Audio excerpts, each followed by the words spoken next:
అదే RTV app వార్తల్ని క్షణాల్లో చదివే అవకాశం ఉంటుంది. ఒక న్యూస్ పేపర్, ఒక టెలివిజన్ ఛానల్ మీ చేతుల్లో ఎప్పుడూ ఉంటాయి. దశాబ్దాలుగా ఇక్కడ నుంచి మరి లక్షల సంఖ్యలో సోదరులు తమ భార్యా పిల్లల్ని విడిచిపెట్టి కుటుంబాలను వదిలిపెట్టి గల్ఫ్ దేశాల్లో ఆ ఎడారుల్లో మరి ఒయాసిస్సులు వెతుక్కుంటూ మెరుగైన అవకాశాలు వెతుక్కుంటూ లక్షల సంఖ్యలో దాదాపు 3.5-4 దశాబ్దాలుగా అక్కడ పోయి పనిచేస్తూ ఉన్నారు.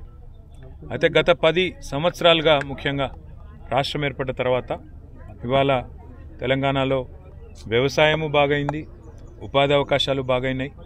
ఆ క్రమంలో అక్కడ ఇబ్బందులు పడుతున్న మా సోదరులు ఎవరైతే ఉన్నారో గల్ఫ్లో తమ భార్య పిల్లల్ని కుటుంబాలకి దూరమయ్యి ఇవాళ ఏదో చేయాలని అక్కడ పోయి ఇబ్బందులు పాలవుతున్న సోదరులు ఎవరైతే ఉన్నారో వారందరికీ ఈరోజు మా సిరిసిల్ల సోదరులు నలుగురు ఎవరైతే దేశం పోయి భాష రాక ఇబ్బందుల్లో పడి చివరికి జైలు పాలయ్యి 18 ఏళ్ళు తమ కుటుంబాలకు దూరమైన సోదరులు ఉన్నారో వారి జీవితమే మీకు ఒక గొప్ప ఉదాహరణ అనే మాట నేను మీకు విజ్ఞప్తి చేస్తూ ఉన్నా. ఎందుకంటే వాళ్ళ అన్ని అవకాశాలు ఇక్కడ పెట్టుకొని ఎక్కడికో పోయి మనం ఇబ్బందుల పాలయ్యి అనవసరంగా కుటుంబాలకు దూరమయ్యి తెలియని దేశంలో ఇరుక్కుపోయిన దానికంటే మన దేశంలో మన దగ్గరే మన పిల్లలతో మన కుటుంబాలకు దగ్గరగా ఉండి ఇక్కడ ఉండే అవకాశాలు వెతుక్కోవడంలో ఉండే ఆనందంగా ఇంకోటి కానీ ఎక్కడ ఉండదనే మాట కూడా నేను విజ్ఞప్తి చేస్తూ ఇక్కడ మా సోదరులు నలుగురు సిరిసిల్ల నియోజకవర్గం ముఖ్యంగా సిరిసిల్ల జిల్లా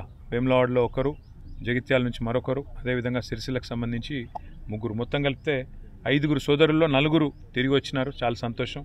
నేను దాదాపుగా ఇక్కడ మా స్థానిక నాయకులు ఆనాడు తౌటు నాగభూషణం గారు అనే ఒక రిపోర్టరు, తర్వాత బాలు కాయితీ అనే మరొక రిపోర్టరు, 2 సోదరులు కూడా ఈ విషయం నా దృష్టికి తీసుకొచ్చి అన్న మన వాళ్ళు ఇబ్బందుల్లో ఉన్నారు, మీరు వారిని విడిపించేదానికి మీ ప్రయత్నం చేయండి అంటే ఆనాడు మేము అధికారంలో లేము.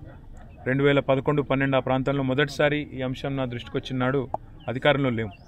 కానీ సిన్సియర్గా ప్రయత్నం చేసి నేపాల్ దాకా పోయి ఒక 15 లక్షల రూపాయలు ఆనాడు బ్లడ్ మనీ అంటారు, ఏ కుటుంబం అయితే చనిపోయిందో ఆ కుటుంబానికి పోయి వారి కుటుంబ సభ్యులకు డబ్బులు కూడా కాఠ్మండు దాకా పోయి మందా భీమిరెడ్డి గారు, నారాయణ స్వామి గారు వాళ్ళందరినీ కూడా తీసుకొని పోయి అక్కడ దాకా పోయి ఇచ్చి రావడం జరిగింది. తదనంతరం వారు వెంటనే విడుదలవుతారని ఆశించడం జరిగింది. కానీ దురదృష్టవశాత్తు అక్కడ చట్టాల్లో మార్పులు, కొన్ని ఇబ్బందుల వల్ల మధ్యలో లాయర్లు కూడా అక్కడ చాలా హెల్ప్ చేసినారు.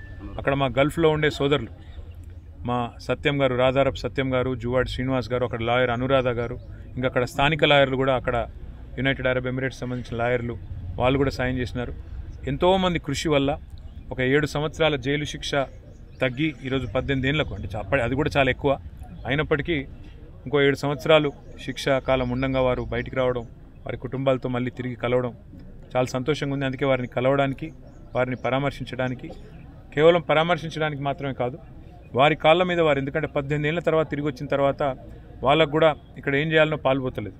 కాబట్టి వారి కాళ్ళ మీద వారు తిరిగి నిలబడడానికి కూడా నా వంతు ప్రయత్నంగా తప్పకుండా సాయం చేస్తానని చెప్పి వారికి నేను మాట ఇచ్చినాను. ప్రభుత్వాన్ని కూడా నేను కోరుతా ఉన్నాను, మీరు మాట ఇచ్చారు, గల్ఫ్ బాధితులకు సహాయం చేస్తామని చెప్పారు, తప్పకుండా మీరు కూడా మాట నిలుపుకోవాలని మనస్ఫూర్తిగా నేను రాష్ట్ర ప్రభుత్వాన్ని కూడా కోరుతా ఉన్నా. తప్పకుండా నా తరపున వ్యక్తిగతంగా నేను కూడా వారు తమ కాళ్ళ మీద తాము నిలబడే విధంగా స్వయం ఉపాధి అవకాశాలు అందిపుచ్చుకునే విధంగా మంచి ఏర్పాటు చేస్తానని వారికి మాట ఇచ్చాను. తప్పకుండా రాబోయే 1-2 నెలల్లోనే ఏర్పాట్లు చేస్తానని చెప్పి కూడా తెలియజేస్తూ, గల్ఫ్ దేశాల్లో ఉండే తెలంగాణ బిడ్డలకు మాత్రం మళ్ళొక్కసారి నా విజ్ఞప్తి, మీరు ఇక్కడ నుంచి పోవడం, కొంతమంది నకిలీ ఏజెంట్ల చేతుల్లో మోసపోయి పోవడం, అక్కడ పోయిన తర్వాత కలివిల్లి కావడం, అక్కడ పోయిన తర్వాత మళ్ళీ ఇబ్బందులు పడడం, భాష రాక, వీసా లేక, న్యాయంగా రావాల్సిన వేతనాలు రాక, రకరకాల ఇబ్బందులు. అందుకే మీ అందరికీ కూడా నా విజ్ఞప్తి, తెలంగాణలో ఇవాళ అవకాశాలు కోకోల్లలుగా ఉన్నాయి. మన దగ్గర ఎక్కడెక్కడి నుంచో వచ్చి ఇవాళ వివిధ రాష్ట్రాల కార్మికులు పనిచేస్తూ ఉన్నారు. కాబట్టి అన్నింటినీ దృష్టిలో పెట్టుకొని దయచేసి తెలంగాణ సోదరులు ఎవరైతే గల్ఫ్లో ఉన్నారో లేదా ఇక్కడి నుంచి పోవాలని ఆశిస్తున్నారో వారందరూ కూడా ఇక్కడే తమ కుటుంబాలతో ఉండి సంతృప్తికరమైన జీవితాన్ని గడపాలని మనస్ఫూర్తిగా కోరుకుంటూ, తిరిగి వచ్చిన మా శివరాత్రి హనుమంత్ గారు, మల్లేష్ గారు, లక్ష్మణ్ గారు, వెంకట్ గారు, రవి గారు, వెంకట్ ఒక్కరు రావాలి, ఇంకా రవి గారు, అందరికి కూడా మరి స్వాగతం చెబుతూ వారి కుటుంబాలతో వారు సంతోషంగా జీవితాన్ని గడపాలని ఆకాంక్షిస్తూ, సహకరించిన ప్రతి ఒక్కరికి, ఈ విషయాన్ని నా దృష్టికి తెచ్చిన 2 రిపోర్టర్ సోదరులకు, సహకరించిన లాయర్లకు, దౌత్య అధికారులకు, ఇందులో కేంద్ర ప్రభుత్వం కూడా సహకరించింది వారికి, ప్రతి ఒక్కరికి కూడా పేరు పేరున మా కుటుంబాల తరఫున హృదయపూర్వకంగా ధన్యవాదాలు. వారందరూ కూడా మీ అందరు కూడా ధన్యవాదాలు. మరిన్ని వీడియోస్ కోసం ఛానల్ ని సబ్స్క్రైబ్ చేయండి, లేటెస్ట్ అప్డేట్స్ కోసం వాట్సాప్ ఛానల్ ని ఫాలో చేయండి అండ్ లింక్ డిస్క్రిప్షన్ లో ఉంది.